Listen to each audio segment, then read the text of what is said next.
Good day and welcome po sa panibago na namang episode ng aming channel. At ako nga po pala ulit si Allen ng Greenyard TV. And para naman sa vlog natin for today, eto. So, i-share ko naman sa inyo yung aming one of the most expensive single purchase ng halaman so far. At syempre, bago tayo pumunta sa ating topic, konting shoutout po muna. So shoutout po kay Sir Ma'am Boyet and Ma'am Fem Manalo Garganta from Pateros. Maraming salamat sa pagbisita. Big shoutout din po kay Sir Noel Enriquez, one of our avid followers and subscriber. Napakaganda po kasi ng mga comment lagi ni Sir sa amin, nakakataba ng puso. And huwag kayong mag-alala, nababasa po namin lahat ng mga comments. Hindi lang tayo nakakapag-reply dahil sa dami ng comments. Kaya nga gumagawa tayo ng mga update or follow-up video na lang regarding dun sa mga questions ninyo for every vlog. Big shoutout din po kay Noni Pedernal ng Las Piñas City, kay Ma'am Jenny Palacio ng Lancaster Gentry, kay Ma'am Loida Cabiara ng Albay, and Ruby ng Bicol. So maraming salamat po sa pagbisita dito sa aming garden. Syempre sa mga bago pa lamang po sa aming channel, huwag niyo pong kakalimutan na mag-like, share, and subscribe, and pakihit na rin po yung notification bell para maging updated kayo sa mga susunod pa naming videos. Please also visit and support na rin po yung aming Facebook and Instagram page, Greenyard PH po. At sa mga gustong bumisita sa aming garden, naandito po sa screen yung aming complete address. Ayan, makikita nyo naman kung gaano kalaki, gaano kataas itong ating Monstera Borsigiana. And ayan, ito ay siguro magsi 6 feet na siya. Ito ay yung pinakadulong dahon or pinakamataas yung dahon. It's either magsi 6 feet or 6 feet na siya. And kita nyo naman kung gaano kakapal at gaano kalago simula sa taas hanggang baba. Kompleto yan. Paikot. Iikot ko ha. Yan. At kita nyo kung gaano kadaming dahon yan na puro may variegation. Yun yung isang maganda dito. Dahil consistent naman yung variegation ng ng halaman na to, ng Borsigiana na to sa every dahon. So yun. And ang isang maganda mo dito, imagine niyo kung gaano kakapal yung pole na ginamit. Medyo mataba siya. Ayan o. Ayan yung tubo or pole. Kasi kailangan na makapal na pole dito. At saka ito ay nasa 5 feet yung taas ng taas ng pole na to. At makikita nyo naman, hindi lang yan isang puno. Kung titingnan natin yung pinakababa niyan, ito, ayan. Nasa 5 puno siya. 5 puno ha. And by the way, hindi ito yung pat na pinaglalagyan niya. Ipinatong lang natin. Ito yung sinasabi ko sa inyo na pwede natin gawin sa mga halaman na hindi naman kailangang irepat kung ayaw nyong malikot pa yung ugat at kung hindi pa naman kinakailangan talagang irepat. Pero sa mas magandang, kumbaga mas presentable na pat nyo gustong ilagay, pwede naman kayong kumuha ng much bigger pat tapos ipasok nyo lang siya sa loob. Hindi na siya halata oh. So yan, ganun lang yung ginawa natin dito. Kaano lang namin ito, kabibili lang ng nanay ko nito. Wala pang 1 linggo dito yan sa garden. And ayan nga, gusto kong ipakita kasi sa inyo kung gaano kaganda itong Borsigiana na to na na-purchase natin. And 5 puno siya. Simula dito, ayan. 5 puno yan na nakapalibot dito sa pole. Kaya iniikot natin siya, simula sa taas hanggang sa baba, punong-puno siya ng dahon, buong palibot. Kaya napakagandang ilagay. At isa pa, hindi siya masyadong takaw space dahil na rin naka-pole nga siya, mataas siya. So konting space lang. Yung at least hindi naman masasagi or masisiksik sa wall yung tong halaman na to. And kita nyo naman even yung mga aerial roots niya napakalalaki oh. Di ba? And ito nga palang halaman na to ay galing siya sa Holland. So ito ay Monstera Borsigiana na from Holland siya. Maganda yung pole niya. Hindi ko alam kung paano i-shinip to. At walang kahit na anong damage eh. Hindi ko alam kung siguro may isang malaking lalagyan na box na sa kanya. Nakapalibot para hindi masira yung mga dahon niya. And parang hindi nagtampo, di ba? Parang hindi nagdamdam. Kita niyo naman, ayan oh. And ito yung one of the newest leaf. Pakita natin. Ito, ayan. Magbabago pa yung kulay niyan. Kaya ganito yung kulay niyan dahil syempre nga bago, talbos pa lang siya. Malambot pa nga siya. Kung i-compare natin dito, medyo malambot. Pero kita mo na kagad yung variegation. Tapos, ang isang maganda mo dyan, yung variegation niya hanggang doon sa mga node niya at saka sa mga tangkay niya nandito. Ayan kita naman visible naman siya. Ibig sabihin, magtutuloy-tuloy talaga yung variegation na meron. May mga portion na splashes yung makikita natin at may mga portion na katulad nito. Na ang lalaki nung white na variegation na meron. Consistent yan. Ito yung iba, ito yung nasa ilalim. Lahat ng dahon niya ay may variegation. Yun ang maganda mo dito. Kahit saan ka umikot. Pagkatapos, ito ay lampas na nga sa pole. Yan, ganyan kaganda. Tapos, pagdating sa mga dahon, wala namang masyadong damage eh. May mga ilan na parang medyo nayupi ng konti, parang ganito, pero minimal lang. Hindi yung sasabihin mong kalat sa lahat ng dahon niya. Kaya, sulit naman. And kung tatanungin nyo sa presyo, hindi na tayo magbibigay ng exact price, pero more than 100,000 pesos ang halaga ng ganitong kalago, gantong kakapal na Monstera borsigiana. And by the way, ito nga palang Monstera borsigiana na to ay for sale. So, for inquiries, mag-message lang kayo sa page namin, Facebook or Instagram page, o kaya naman ay mag-send kayo ng email sa amin. And ayun, para sa inquiry dito sa halaman na to. Nag-iisa lang to. Hindi natin kayang bumili ng 5 nito dahil milyon ang magiging halaga nun. So, yan, nag-iisa lang to. Tsaka hindi naman din kasi ganun kadami yung supply na dumating dito. So, yan, comparison naman ang gawin natin. Ito yung Monstera Deliciosa yung ordinary or pinaka-common na Monstera. At ito naman yung Borsigiana. When it comes to dahon, same. Pero ang magdadala talaga, imagine niyo kung gaano kaganda pagka may variegation na ganito.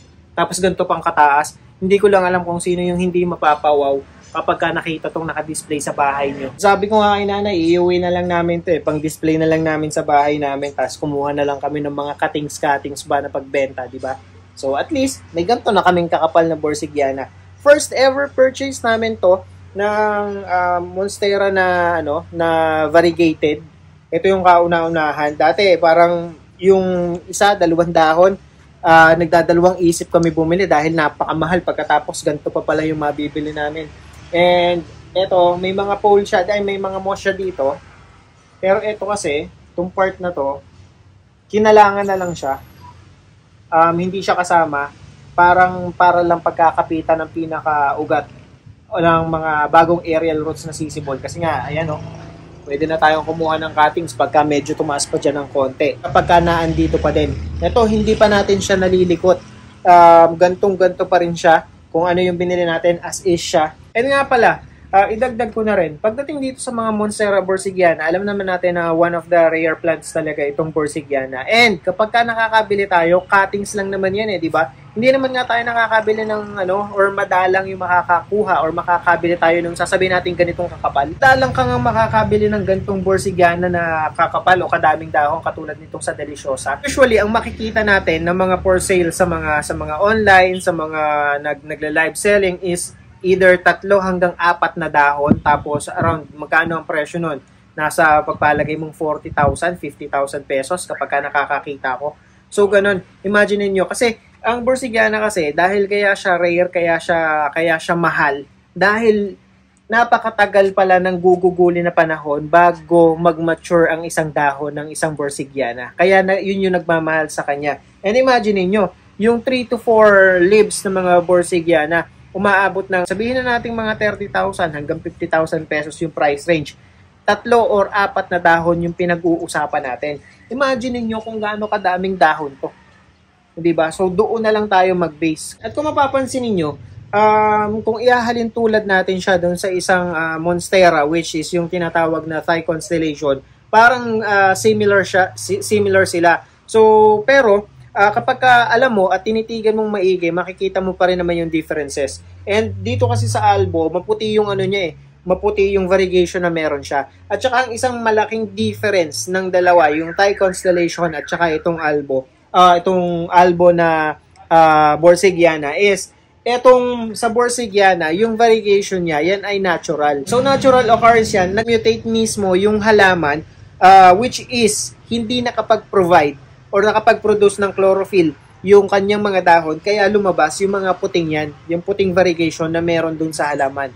Wherein, doon naman sa Thigh Constellation, yung Thigh Constellation kasi unang-una sa lahat, tissue cultured siya. So yun ay kinreate sa mga lab sa Thailand, kaya nga siya tinawag na Thigh Constellation. So yun yung isang malaking difference nila. So ang Thigh Constellation kaya may variegation is gawa ng lab, dumaan sa experimentation, pero ito natural occurrence, walang kahit na anong lab testing or experimentation yung ginawa dito. Kaya kung mapapansin nyo, mas mahal talaga itong Borsigiana kung ikukumpara natin sa Thai Constellation. Kapag kasi sinabi ring tissue cultured, ang dali niyang yung supply niya, mabilis na lang siyang paramihin, mabilis siyang i-propagate dahil nga from the lab na siya. Pero ito, hindi. Kaya makakabili ka lang nito mga cuttings o kaya naman ay yung mga 3 to 4 leaves lang. So, ganun yung difference nitong Borsigiana at saka ng Thai Constellation. Pagdating naman sa variegation, masasabi natin na mas consistent yung variegation na makukuha natin or makikita natin sa mga Thai Constellation. Kasi nga, they are created from the lab na. Samantalang ito, hindi, kundi natural occurrence lang ng mismong halaman. Kaya mas lutang sa bawat dahon. Kung mapapansin nyo, consistent talaga sa bawat dahon yung variegation ng Thai Constellation. Wherein dito, maaaring may mga dahon na konti lang yung splashes o yung variegation, pwedeng lumaki, hindi mo talaga siya makokontrol. Kung mapapansin nyo to, ito, based na rin yun sa nabasa natin ha. Itong internode na to, yung in between, dito sa this node from here to here, is umaabot pala yan ng 3 to 4 inches. Kung ikukumpara natin sa ibang mga monstera, medyo mas mahaba yung yung gap nitong dalawang to. Kaya kung makikita natin tong halaman, mas malalaki din yung spaces ng bawat dahon niya. Kaya kung pagbabasihan natin yon, hindi siya magmumukhang lush kung ikukumpara natin dun sa ibang mga monstera dahil mahaba nga yung gap in between sa mga dahon niya. Pero hindi ibig sabihin nun hindi makapal or hindi healthy yung inyong mga monstera. At saka ito, kailangan talaga ng pole para mag-trail or para pagkapitan nitong mga Borsigiana. And isama na rin natin yung mga halaman na kasabay nating binili noong ating Monstera Borsigiana. So yan, kung interesado kayo sa lush, talagang makapal, malago at magandang fiddle-leaf, eto, meron tayong gantong klase ng fiddle-leaf. Kita nyo, dalawang pot lang yung fiddle-leaf, pero multi-branch siya. Ang kapal at saka ang taba na ng puno. Tingnan nyo. Ito yung puno niya. Usually, ang nabibili natin, gaano bang kataba lang? Halos parang gantuhin lang, di ba? So, ganyan lang kalaki yung pinakapuno nung kadalasan nabibili natin. Or, medyo mataba dito ng konti, doble. Yan. Pero tingnan nyo naman to. Ibig sabihin lang, medyo matanda or may matured na tong fiddle leaf na to. At tingnan nyo kung gaano ka multi-branch, gaano ka lush etong ating fiddle leaf na to. Napakagandang pang display sa bahay. Tapos, yun nga lang, kailangan talaga natin siyang palitan ng pot dahil ito ay disposable na paso na madaling masira kasi manipis siya, madaling pumutok. Tsaka hindi siya akma para dun sa Talagang pang lang siya kapag halimbawa binili or in-export, ito lang yung paglalagyan muna nila. So, yung dalawa yung ganito natin na available. Siguro nasa na siya? Nasa 4 feet na. And itong fiddle na to, ito yung mga dating lumalabas na fiddle leaf na medyo kung makikita nyo yung dahon ay kulot tsaka mas matigas. Kasi yung mga naglalabasan ngayon na fiddle leaf, na siya parang masyado ng flat yung dahon niya. At saka mas manipis kung ikukumpara natin dito. Pero ito, yan nga, yung curve. Parang mas maganda kasi ito itong gantong gantong klase ng dahon. So, yan, fiddle leaf na dalawa. Pareha sila. Mas mataas tong isa ng konti. This one. Medyo mas mataas siya ng konti. Kung ikukumpara natin dito, mas makapal lang tong tingnan. At dahil nga, mas mataba yung puno niya eh. So, yun. Taas ang mga dahon niya. Okay naman. Ito yung isa sa pinakabagong sibol na dahon. Ayan. Ayan. Ilan yan? Ilan yung pagtatalbusan? Siyempre, lahat ng mga branches merong siguradong sisibol na panibagong dahon. So yan, meron tayong available dito sa garden na ganito if you're looking for big at saka lush na fiddle leaf. At bukod sa fiddle leaf na yan, meron din tayong nag-iisa na available na rubber tree black prince, gantong kakapal. Sa mga nakapanood ng vlog ko previously, yung sa rubber tree, yung lush na pink na ruby, na maliit lang yun. Siguro hanggang dito pero gantong kakapal kung titingnan natin. So ito naman, malaki. Nagkaroon na tayo nito dati dito sa garden noon, nabili kagad. And yung rubber tree nga pala na yun na ruby, pagka-vlog natin, kinabukasan, nung ibinalik natin dito sa garden, nabili na kagad siya. So, ubos. Sold out yung ating ruby na ganun. And ito, nag-iisa na. Kita nyo naman kung gaano kakapal ang dahon. Gaano siya kaganda. Ayan. Ito yung mga nauuso ngayon eh. Yung ilalagay sa maganda or sa mas mataas na paso, tapos i-display. Ito yung nakikita ko sa mga bahay ngayon, yung gantong kalalaki. Ito na yung nauuso ngayon, hindi na yung single lamang. So ayan, katulad ng sa Fidel, maano na rin, makataba na rin yung kanyang pinakapuno. At pagka nakita nyo yan, sanga-sanga naman, lahat yan may dahon. Di ba?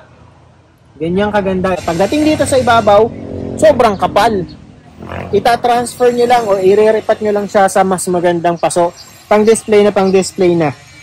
And kita nyo, halos sinira niya na nga yung paso niya. So, usable nga lang, daling masira, root bound na siya, sinira niya na mismo yung pinakapaso na pinaglalagyan niya. Imagine niyo, hindi siya nursery bag ha.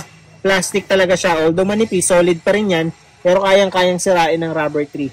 So yan, eto, and kung halimbawa man, nagwo-worry kayo, pwede naman ditong iripat yan kung halimbawa magugustuhan ninyo, makakapunta kayo dito at naandito pa itong rubber tree natin na to, pwede na yung dito iripat. So maghahanap lang tayo ng paso na aakma or babagay dito sa ating Black Prince. So yun lamang po, and I hope nakatulong at nag-enjoy kayo sa panonood ng video na to. And again, sa mga bago pa lamang po sa aming channel, huwag niyo pong kakalimutan na mag-like, share, and subscribe, and pakihit na rin po yung notification bell para maging updated kayo sa mga susunod pa naming videos. Please also visit and support na rin po yung aming Facebook and Instagram page, Greenyard PH po. Magkita-kita po ulit tayo sa susunod na episode ng Greenyard TV, and thank you for watching.